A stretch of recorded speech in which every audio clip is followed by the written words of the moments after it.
body of late supercentenarian, come, say it with me, centenarian. Yeah. Oh, Jesus. Violet Moss Brown, aka Auntie V, has been donated to the University of the West Indies for scientific research. By the way, she had to do that herself here, so she made that decision before.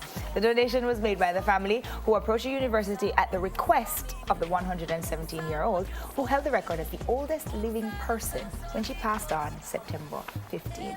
Aunt V's granddaughter Beverly explained that it will be the Department of Anatomy and Physiology. Man, them word here this morning, physiology. And so medical students will be able to basically look at her body, do experiments, see, for instance, why was a 117-year-old woman so clear in the mind at that age. The body will be turned over to the university on Monday, October 8, a day after the Thanksgiving service at Tritonville Baptist Church in Mossbrook's community. I'm sure that they will find information that will benefit not only Jamaica, but the entire world. That's very kind of her to do that. Yeah, it is, but I don't really know how I feel about it. You don't know how you feel about somebody's body being donated to science? Yeah. Sometimes I'm on the fence when it comes to that. What exactly are you feeling negative about? It's not really negative, but it's just like when you always say rest in peace, and then your body is... Your body is what's there. I know. You are not in there anymore. But, so it's your soul that will want to rest in peace, not necessarily your body. I'm going to donate my body to science. Yeah, Brown would like that. Oh my goodness, what's that? Jamaica's program to eradicate the Aedes aegypti mosquito, which is primary vector for the Zika virus, has been given a boost to US $250,000 provision under the Caribbean Zika Response and Preparedness Project. The 16-month undertaking is being implemented by the Jamaica Red Cross through funding from the United States Agency for International Development. Under the initiative, communities in 7 parishes have been identified for targeted intervention, which include cleanup activities and public education.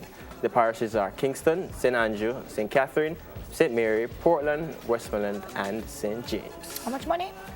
US $250,000. I wonder how much that can actually do.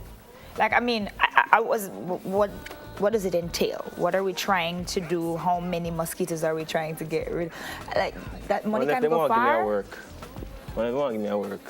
And does it mean that we're going back to fogging? Is that what we're doing? It feels like it. Because that's been the main measure of mosquito control. I'm sure I heard from the WHO that the fogging doesn't necessarily help that situation. It only makes it worse. So I need some more information on that. I'm going to try and get some more information on that because I need to know what exactly it is that they're planning to do with that $250,000 US. And if I can find out if we can get some, we'll work with it. We're using it to get rid of the mosquitoes, okay? All right, next up, citizens started returning to Barbuda yesterday after the Antigua and Barbuda government lifted the mandatory evacuation order it had imposed on the island after Hurricane Irma earlier this month. The cost of the rebuilding is estimated at, hear this now, US $37 million because most of the property there was completely gone. Nothing was salvageable. The information minister has said that while a mobile medical reserve is already functional, potable water and electricity for the public are yet to be restored. How long now? That is what, 3 weeks? 3 weeks. 3 weeks? Yeah, 3 weeks. If JPS take on my light for half hour, me get miserable. Can you imagine what these people are going through? 3 weeks of no electricity? Yeah, and have to leave their homes, and evacuate. no water? Nothing.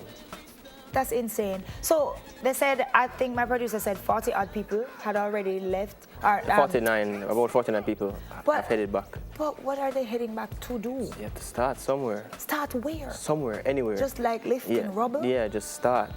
In case you don't know, it's not a lot of people on the island. I think the complete population is around 1,800. Yeah, something like that. So it's a very small island, but to have lost everything is insane. I don't know, you lose your house, everything. What do you take with you? I think we have like 2 minutes to go. What would you take with you if you had to evacuate mandatory? Passport. And? Birth certificate. And? I'm a picnic then, if I have none. Please catch my eyes rolling right now. In case you rolling eyes, it's stuck in the back of your head. Rolling. That's it? That's all you would take? What else can you take? I know what you were taking. Because you have 2 big bags. You know, leave them.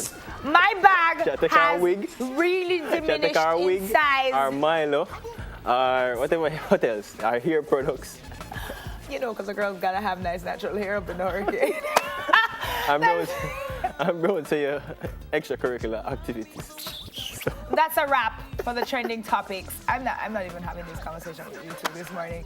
But yeah, that's something for us to think about. We're still in hurricane season, guys. Just in case you don't remember, we are in hurricane season until November. So think about that. If ever you do have to evacuate, what would you take with you?